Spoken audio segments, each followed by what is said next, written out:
참 소망의 새 아침이 밝았습니다. 2024년 3월 19일 화요일 새벽 기도회를 시작하도록 하겠습니다. 다 같이 찬송가 94장을 찬양하시겠습니다.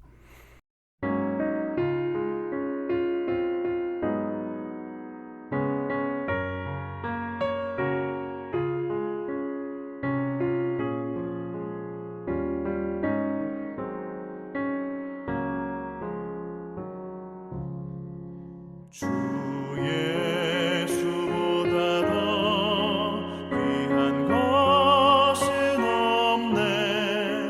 이 세상 무기와 바꿀 수 없네. 영 죽은 내 대신 돌아가신 그 놀라운 사랑 잊지 못해.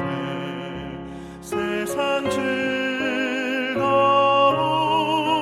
다 버리고 세상 자랑 나 버렸네. 주 예수보다 더 귀한 것은 없네.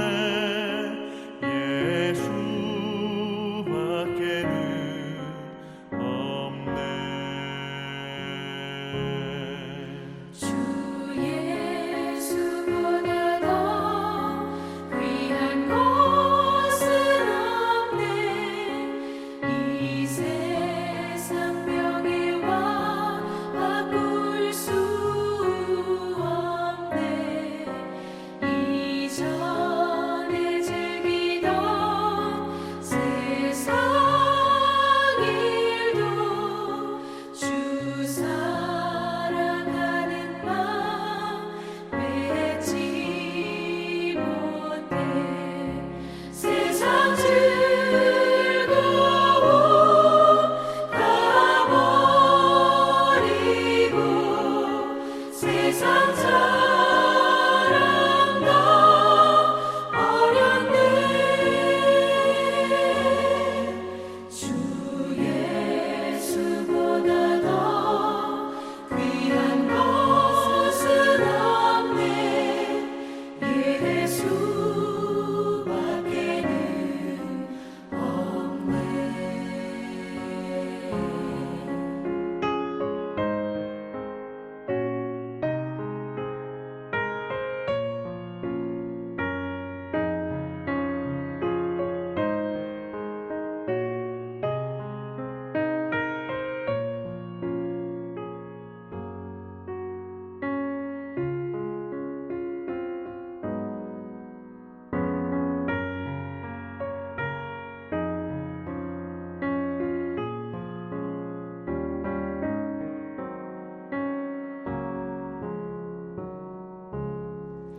주 예수보다 더 귀한 것은 없네.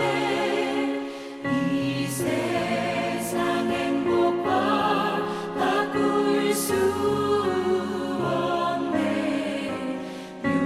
유혹과 핍박이 몰려와도 주 섬기는 내 맘 변치 않아. 세상 즐거움 다 버리고 세상 자랑 다 버렸네.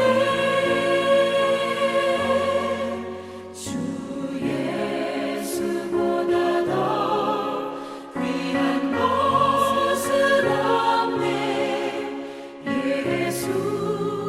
예수밖에는 없네.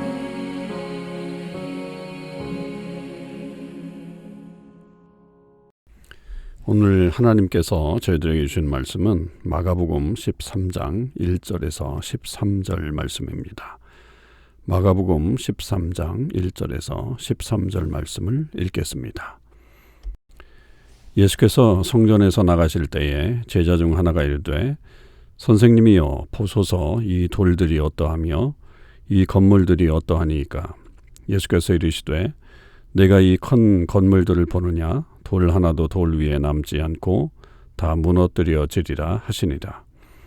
예수께서 감람산에서 성전을 마주대하여 앉으셨을 때에 베드로와 야고보와 요한과 안드레가 조용히 묻되 우리에게 이르소서 어느 때 이런 일이 있겠사오며 이 모든 일이 이루어지려 할 때에 무슨 징조가 있사오리이까.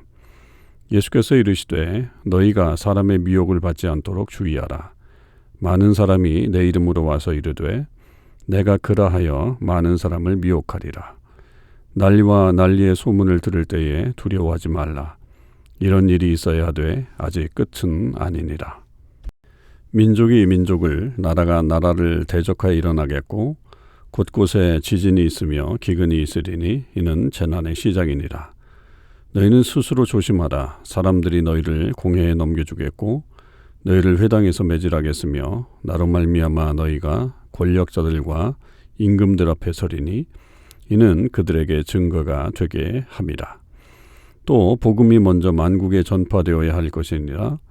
사람들이 너희를 끌어다가 넘겨줄 때에 무슨 말을 할까 미리 염려하지 말고 무엇이든지 그때에 너희에게 주시는 그 말을 하라.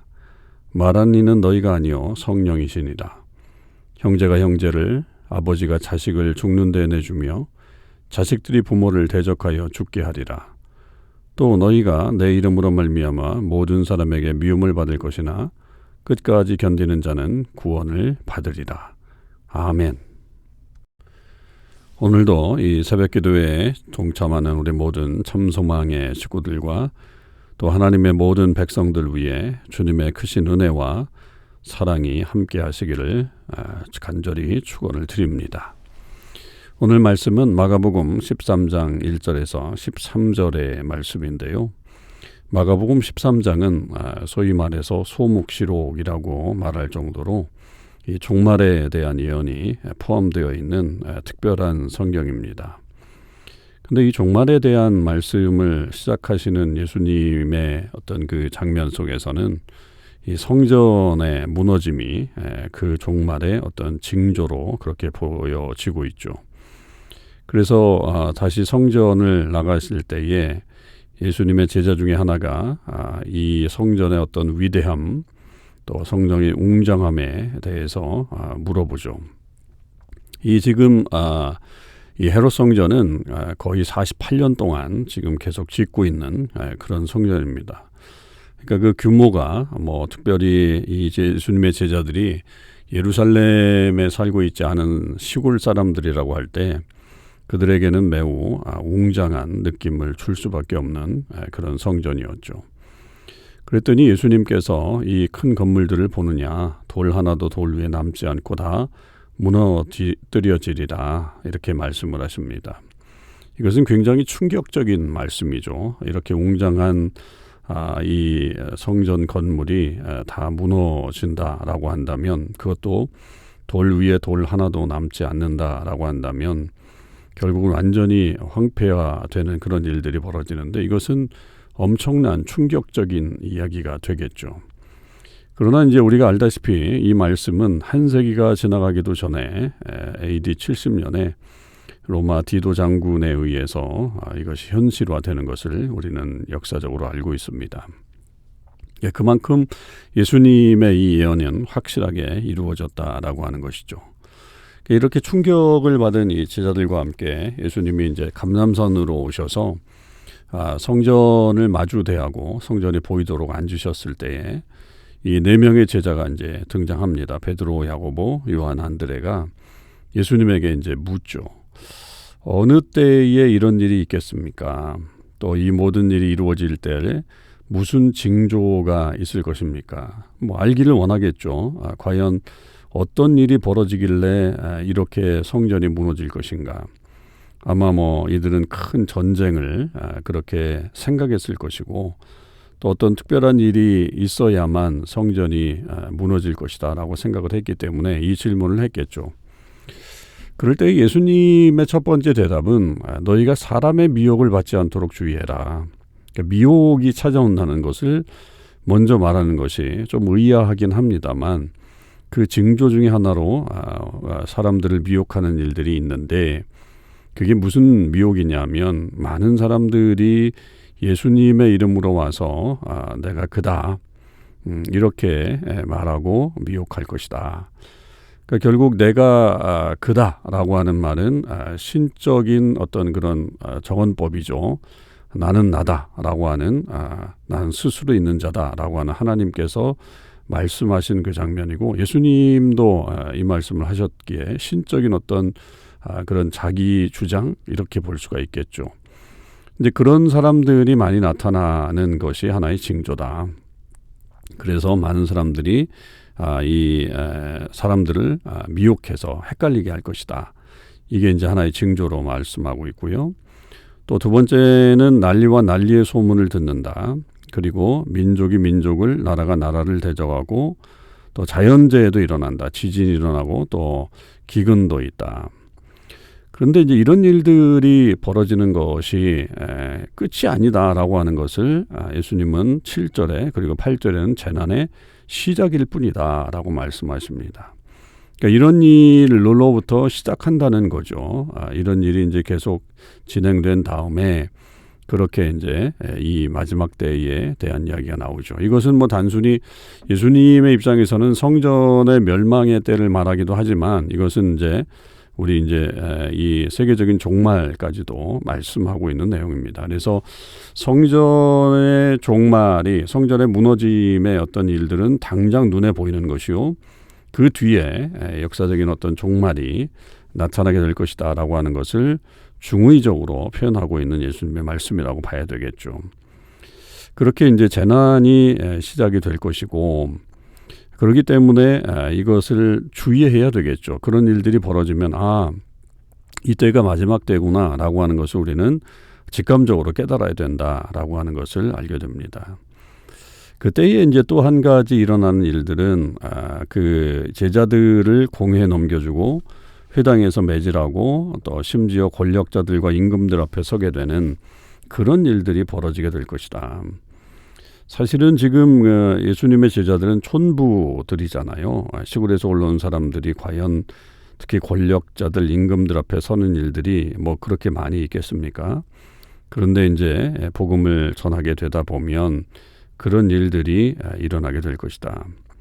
그게 이제 10절을 좀 넘어서 11절에도 가보면 너희를 끌어다가 넘겨줄 때에 그때에 그러면 무슨 말을 할까 염려하지 말라. 그때 너희에게 주시는 그 말을 해라. 그 말은 바로 너희가 하는 말이 아니라 성령께서 주시는 그런 말씀이니까 그것을 해라 라고 하는 것으로 말하죠. 그때에 이제 10절에 복음이 먼저 만국에 전파되어야 할 것이다 라고 한다면 결국은 이 제자들의 고난, 제자들이 이렇게 회당에서 혹은 또 공회에서 또 임금들 앞에서 어려움을 당하는 것은 다 복음 때문이죠. 그러니까 복음을 열심히 전하게 되는 어떤 제자들의 모습을 미리 예언하고 있는 겁니다. 그러니까 그 마지막 때가 될수록 결국은 더 최선을 다해서 복음을 전하는 일들을 해야 된다. 그러다가 어려움이 닥치더라도 염려하지 말아라.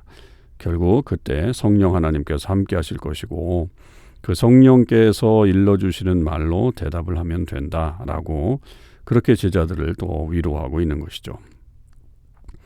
또 하나의 어떤 징조는 형제가 형제를 또 아버지가 자식을 자식들이 부모를 이렇게 어떤 자기 가정 안에서의 가까운 사람들 안에서 그런 분리 그런 것들이 일어나게 되고 또 제자들이 사람들에게 미움을 받게 되는 그런 일들이 벌어지게 된다는 거죠.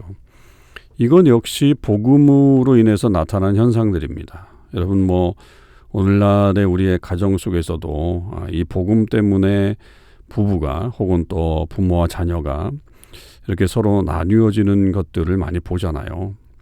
열심히 전도해도 참 어렵고 힘든 경우들이 생길 수 있다는 거죠. 그런 일들이 계속 발생할 수 있다는 거예요. 그러나 그리고 또 제자들도 복음을 전하다가 미움을 받는 그런 일들도 발생할 수 있다. 그렇게 이제 이 징조에 대해서 설명을 하고 있습니다. 그러나 끝까지 견디는 자가 결국 구원을 받는다라고 한다면 마지막까지 최선을 다해서 이 복음을 전하는 일을 계속해야 된다라고 하는 것을 말하고 있죠. 자, 예수님께서 지금 이 성전 붕괴에 대한 예언과 그 징조들에 대해서 설명을 하시면서 결국은 이 모든 말씀은 제자들에게 늘 준비하고 있어라. 그리고 그것이 나타나게 될 때에 더 경각심을 갖고 복음을 전하는 일에 최선을 다해라. 얼마 남지 않은 이 마지막 때를 열심히 그렇게 복음 전하는 일로 살아야 한다라고 하는 것을 경계하시는 예수님의 말씀이라고 볼 수 있습니다. 우리가 종말의 때에 대한 생각을 할 때마다 언제 종말이 올 것인가, 이것에 대한 어떤 관심이 많죠. 그리고 그것에 우리의 어떤 생각이 매몰되다가 이 종말에 대한 잘못된 개념들을 가질 때가 많습니다. 여러분, 그것보다 우리가 더 중요하게 생각해야 될 것은 복음을 전하는 일입니다. 이런 때에 더욱더 복음을 전하는 일들, 또 복음 안에 올바로 서는 일들, 그래서 고난을 당한다 할지라도 그것에 대해서 염려하지 말고 계속적으로 하나님의 역사를 이어가는 일을 해야 된다라고 하는 것을 주님은 말씀하셨습니다. 저와 여러분도 이 마지막 때를 살아가는 그런 사람들로서 그런 어떤 종말에 대한 생각에 몰두하기보다는 복음을 잘 전할 수 있는 그런 하나님의 은혜를 사모하고 또 거기에 열정을 갖는 주의 사람들이 되시기를 주님의 이름으로 간절히 축원을 드립니다. 기도하시겠습니다. 하나님 아버지, 감사합니다. 오늘도 저희들 주의 말씀 속에서 이 마지막 때에 대한 주님의 말씀의 예언을 생각해 보게 됩니다. 예수님이 말씀하신 것처럼 성전은 불과 100년이 지나기 전에, 되기도 전에 불과 40년 어간 안에 성전은 무너지게 되었습니다.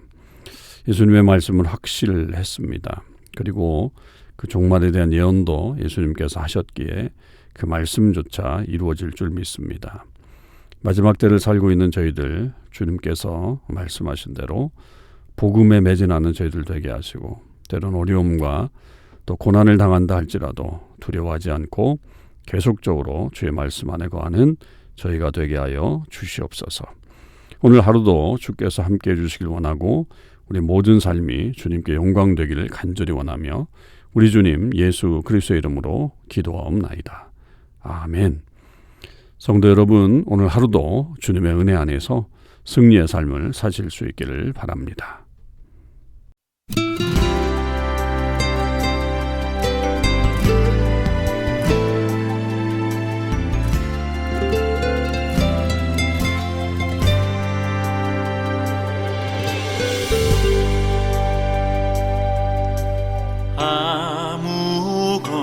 아무것도 두려워 말라. 주 나의 하나님이 지켜주시네. 놀라지 마라, 겁내지 마라. 주님 나를 지켜주시네.